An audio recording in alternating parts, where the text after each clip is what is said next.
Hamas has rejected US President Donald Trump's accusation that the group is blocking efforts to reach a ceasefire in Gaza. Hamas claims that Israeli Prime Minister Netanyahu is the sole party obstructing attempts to reach an agreement here. Trump stated that Hamas is refusing to release hostages held in Gaza or even accept a ceasefire, while Hamas proposed a 60-day ceasefire in exchange for the immediate release of half of the hostages. US Secretary of State Marco Rubio said that the US hasn't received the reported letter from Hamas yet regarding a hostage deal and wouldn't consider it even if they do receive it now.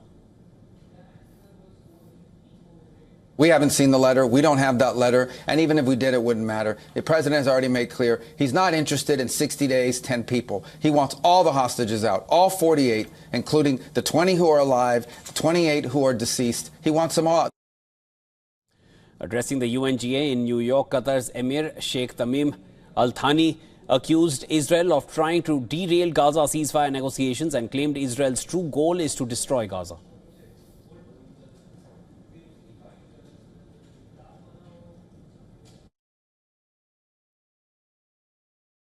No party seeks to assassinate its negotiating delegation unless its goal is to derail the negotiations. For them, negotiations are merely a continuation of the war by other means and a means to mislead the Israeli public opinion. If the price of freeing the Israeli hostages is an end to the war, then the Israeli government will forgo their release. Its true goal is to destroy Gaza.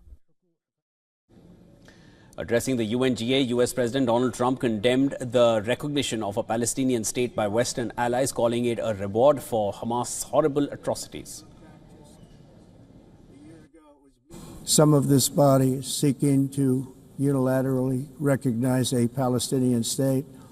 The rewards would be too great for Hamas terrorists for their atrocities. This would be a reward for these horrible atrocities, including October 7th, even while they refuse to release the hostages or accept a ceasefire.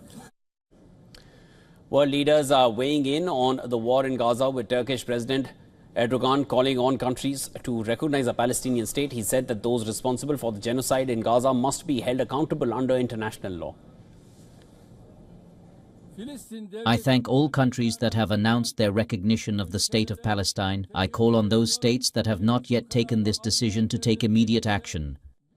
Italian Prime Minister Giorgia Meloni said that the country will only recognize a Palestinian state if all Israeli hostages are released and Hamas is excluded from any government role.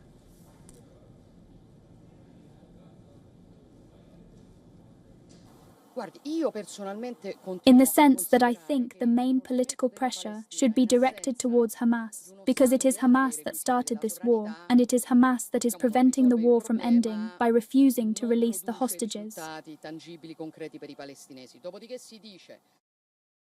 Meeting US President Donald Trump at the United Nations, French President Emmanuel Macron disagreed with him over the recognition of a Palestinian state, adding that a military solution alone was not enough.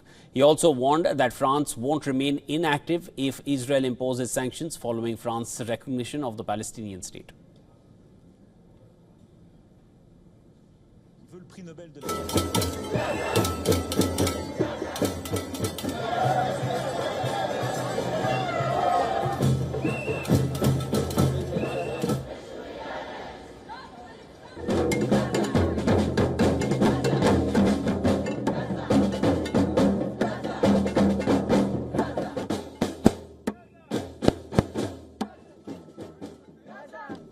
A pro-Palestinian demonstration was held near the UN headquarters in New York as world leaders gathered for the General Assembly, with protesters chanting, waving Palestinian flags and even carrying signs demanding an end to the conflict. Meanwhile, organizers of a Gaza-bound flotilla currently situated off Greece reported hearing explosions and seeing multiple drones targeting some of their boats. The flotilla, which set sail from Barcelona earlier this month, aims at breaking Israel's blockade of Gaza and delivering aid to the territory, whatever little aid that it is carrying. It had already been targeted in two suspected drone attacks in Tunisia.